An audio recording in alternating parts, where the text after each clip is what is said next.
மக்களே. Hey hi, உன்னை பார்த்து எவ்வளோ நாள் ஆச்சு. எப்படி இருக்க? நல்லா தான் இருக்கேன்னு நினைக்கிறேன். உன்னை பார்த்தா அப்படி தெரியலையே. சரி சொல்லு, லைஃப் எப்படி போகுது? நல்லா போகுது. ஃபேமிலியில எல்லாரும் ஹாப்பி. ரீசெண்டா ப்ரமோஷன் கூட கிடைச்சது. Wow, super, congratulations. எவ்வளோ நல்ல விஷயம்.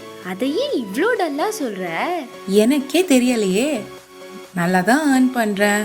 ஆனா என்னவோ தெரியல, எப்பவுமே டயர்டா மூட் ஆஃபாவே இருக்கு. என்ன காரணம்னு எனக்கே தெரியல. அப்படியா? ஆமா, நீ தினமும் என்ன சாப்பிடுவ?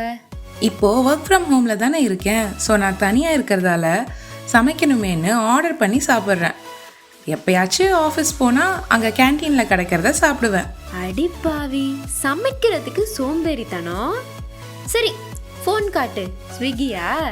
ஆமா. என்னடி இது, இவ்ளோ பிரியாணி ஆர்டர்ஸா? பின்ன biryani is an emotion, you know. நீ மட்டும் இல்ல, உனக்கு தெரியுமா, ஸ்விக்கியில் 2021 மட்டும் ஒரு நிமிஷத்துக்கு 115 பிரியாணி ஆர்டர்ஸ் போச்சான். அதில் உன்னோடதும் இருந்திருக்கும். Of course, biryani for life. Next time அதை சொல்லும்போது இதை நல்லா யோசிச்சு பார்த்துக்கோ. Anything you eat in moderation is fine. அளவுக்கு மீறினால் அமுதமும் நஞ்சு. ஹே, பிரியாணியில் என்ன வந்தது? நான் என்ன ஆல்கஹால் சிகரெட்லாமா எடுத்துக்கிறேன்? சாப்பாடு தானே. சாப்பாடு தாமா. You become what you eat. நீ சாப்பிட்ற பிரியாணியும் ஆல்கஹாலுக்கு சளைச்சதில்லை. சரி, நீ என்ன ஃபுட் சாப்பிட்றியோ அதுக்கு ஏற்ற எக்ஸசைஸ் பண்ணுறியா டெய்லியும்? Biryani is a high calorie food. அதில் அவ்வளோ ஆயில் வனஸ்பதி யூஸ் பண்ணுவாங்க. அப்படின்னா நீ அதை சாப்பிட்டா அதுக்கு ஏற்ற ஃபிசிக்கல் எக்ஸசைஸ் இருக்கணும். அப்போதான் எக்ஸஸ் ஃபேட் லிவரில் டிபாசிட் ஆகாது. இப்படி எக்ஸசைஸ் எதுவுமே இல்லைனா உன்னோட லிவர் ஓவர் ஒர்க் பண்ணும்.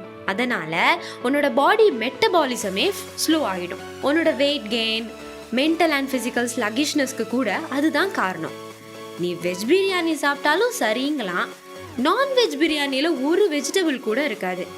அதில் மட்டும் இல்லை, நீ பிரியாணியில் என்ன மீட்டோட சாப்பிட்ற அப்படிங்கிறதும் வெரி வெரி இம்பார்ட்டண்ட். ஒரு சிம்பிள் ஃபார்முலா சொல்லித்தரேன், ஞாபகம் வச்சுக்கோ. The meat of any animal that has more than 2 legs is not good for your health. சரி, சொல்லப்போனால் மாதத்துக்கு 2 வாட்டி பிரியாணி சாப்பிட்றது ஓகே.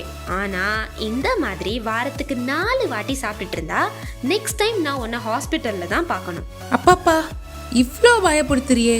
இனிமே என்னால் நிம்மதியாக பிரியாணியும் சாப்பிட முடியாதா? ஆக்சுவலா உண்மையை சொல்லு, நீ ஏன் வாரத்துக்கு இத்தனை வாட்டி பிரியாணி ஆர்டர் பண்ற?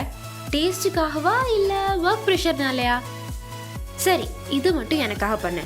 அடுத்த வாட்டி உனக்கு பிரியாணி சாப்பிடணும்னு தோணும் போது be true to your self and நீ சாப்பிடணும் அப்படின்னு நினைக்கிறதுக்கான எக்ஸாக்ட் ரீசன் என்னன்னு பார்த்துட்டு அதுக்கப்புறமா நீ சாப்பிடு. நெக்ஸ்ட்டு அந்த ரீசனை ரிமூவ் பண்ண முடிஞ்சா ரிமூவ் பண்ணு. இல்லாட்டி பிரியாணிக்கு பதிலாக வேறு ஏதாவது ஹெல்தியான ஆப்ஷன்ஸ் ஆர்டர் பண்ணு. மேபி லைக் வெஜ் பிரியாணி, இல்லைனா sometime later change it to veg meals. Make changes which are simple ஆனால் இஃபெக்டிவாக இருக்கணும். இது போதும் உன்னோட கெட்ட ஹேபிட்ஸை நீ மாற்றிக்க. ஸ்டார்ட் பண்ணு. நல்ல வேலை நான் இன்னைக்கு உன்னை மீட் பண்ணேன். இல்லைனா இந்த மீட்டிங்கே ஹாஸ்பிட்டலில் தான் இருந்திருக்கும் போல. ரொம்ப வாரி பண்ணாத. ஜஸ்ட் ரிமெம்பர், உன்னோட ஹெல்த்து உன் கையில் தான் இருக்குது. உன்னோட ஹெல்த்து தான் உன்கிட்ட இருக்க பெரிய சொத்து. அதை மெயின்டைன் பண்ணுறதுக்கு நீ தான் எஃபர்ட் எடுக்கணும்.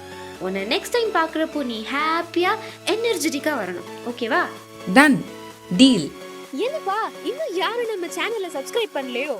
கீழே இருக்க சப்ஸ்கிரைப் அண்ட் பெல் பட்டனை கிளிக் பண்ணிக்கோங்க. அப்போதான் நாம போடுற வீடியோ உங்களுக்கு உடனே நோட்டிஃபை ஆகும்.